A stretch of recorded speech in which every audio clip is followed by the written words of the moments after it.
नमस्कार, मुंबई 24 लाईव्ह मध्ये मी गोकुल आपल्या सर्वांचं अगदी मनस्वी स्वागत करतोय।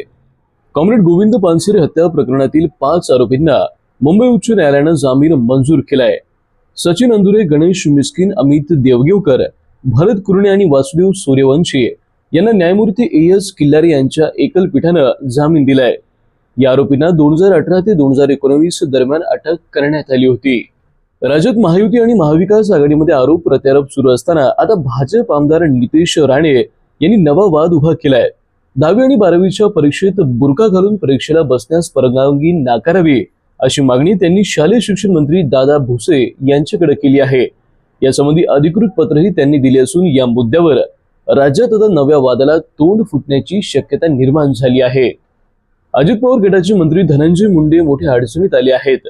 बीडच्या सरपंच हत्या प्रकरणात आरोपीसोबत संबंध असल्याचा आरोप होत असताना विरोधक त्यांच्या राजीनाम्याची मागणी करत आहे।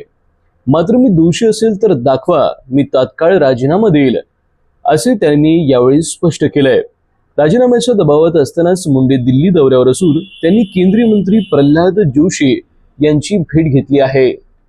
मुंबईतील सिद्धिविनायक मंदिर न्यासानं भाविकांसाठी नवीन ड्रेस कोड लागू केलाय।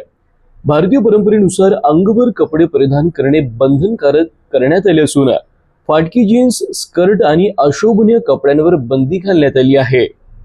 नियमांचे उल्लंघन झाल्यास मंदिरात प्रवेश नाकारला जाईल असे मंदिर प्रशासनानं स्पष्ट केलंय।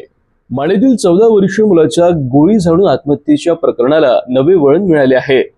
मुलाच्या वडिलांनी हा आत्महत्येचा नाही तर खून असल्याचा गंभीर आरोप केलाय। सैन्य दलातील जवान गणेश नष्टे यांनी पोलिसांनी सखोल तपास करून न्याय द्यावा अशी मागणी आता जोर धरू लागली आहे।